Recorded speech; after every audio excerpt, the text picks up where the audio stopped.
think medieval people were all about chastity and prayer? That they spent their days avoiding anything remotely sexual? Well, buckle up, because the truth about medieval sexuality is so wild, so bizarre, and so utterly unhinged, it makes modern dating apps look like Sunday school.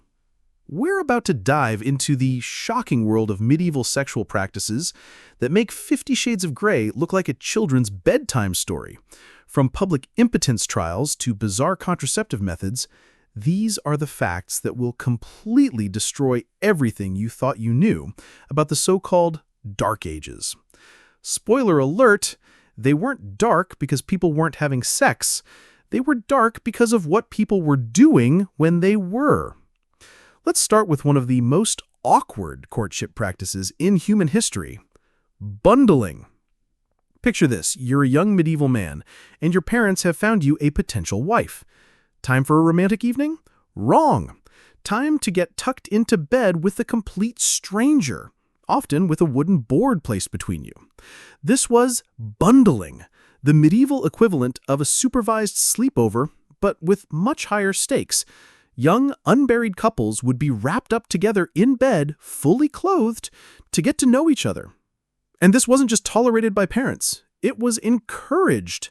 Families would invite suitors to spend the night, thinking this was a safe way for young people to connect, especially in cold climates where sharing body heat was a practical matter. But here's the kicker: it didn't really work. Historical records show that pregnancy rates among bundling couples were often significant. It turns out putting two hormonal young people in a bed together, even with a board between them, doesn't always stop nature from taking its course.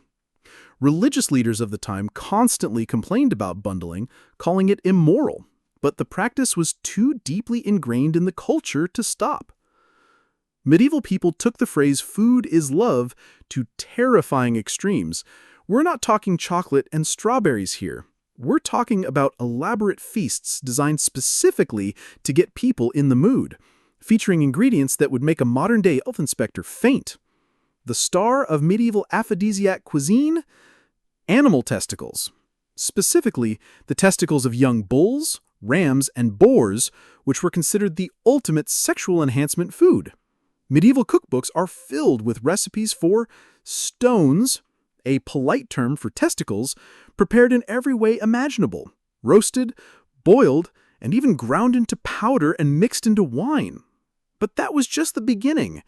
Aphrodisiac menus also included sparrow brains and the reproductive organs of various other animals. The belief was that eating fertility would create fertility. Even the spice trade was fueled by the desire to get laid. Spices like pepper, ginger, and saffron were considered powerful aphrodisiacs and were worth their weight in gold. These elaborate love feasts were often served at wedding receptions. Imagine going to a wedding and being served a 7-course meal of animal genitals, all designed to help the newlyweds in the bedroom later that night. It certainly gives a new meaning to the term wedding breakfast. If you think meeting the in-laws is awkward, try having a room full of nobles watch you lose your virginity. Welcome to the medieval bedding ceremony, a practice where privacy was not just discouraged, it was practically illegal for aristocratic marriages. Because marriage contracts often involved huge transfers of land and power, the union wasn't legally valid until it was consummated. And to prove the deed was done, there had to be witnesses. After the wedding, the bride and groom would be escorted to their bedchamber by a procession of guests. The couple would then be put to bed, and while often the curtains were drawn, witnesses would remain in the room to legally attest that the marriage had been completed. But what if the consummation couldn't happen? This brings us to the even more humiliating spectacle of public impotence trials. Since divorce was nearly impossible, a woman could sue to have her marriage annulled if her husband was impotent. Proving it, however, was a public affair.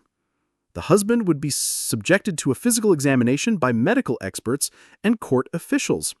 In the most extreme cases, the court could order a trial by Congress, where the couple was required to attempt intercourse under the supervision of the court.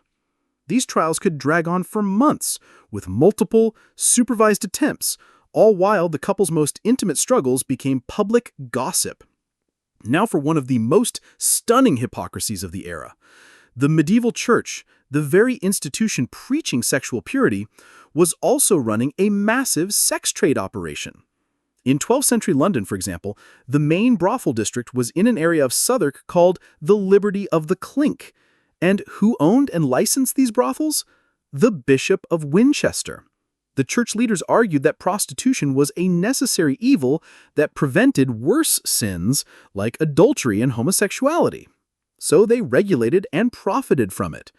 Prostitutes, known as Winchester geese, had to follow strict rules, including dress codes and working hours, and they paid taxes and fees that went directly into the church's coffers. This money was then used to fund religious activities, build churches, and support monasteries. For centuries, the institution that claimed to represent God on earth was in reality running a highly profitable and exploitative business built on sin. With all this going on, you might wonder about birth control. Well, medieval birth control methods were a bizarre and dangerous mix of folklore and flawed medicine.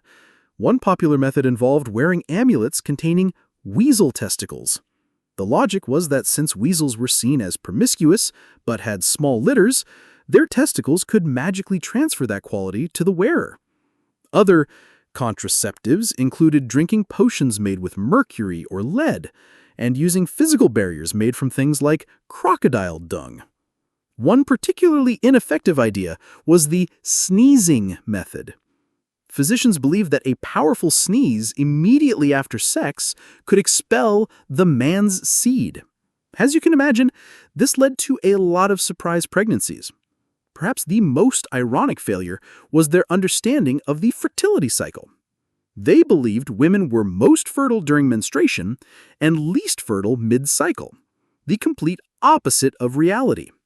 So couples trying to avoid pregnancy were often having sex at the most likely time to conceive. So, the next time you think of the Middle Ages as a time of simple piety, remember the bundling beds, the aphrodisiac feasts of animal organs, the public sex trials, and the church-run brothels. Our ancestors were not the chaste, God-fearing people we often imagine. They were complex, contradictory, and in many ways, far more sexually unhinged than we are today. The Dark Ages were anything but dull. Thanks for watching. If you found this dive into medieval history as fascinating as I did, don't forget to like, subscribe, and hit that notification bell for more shocking truths from the past. See you next time.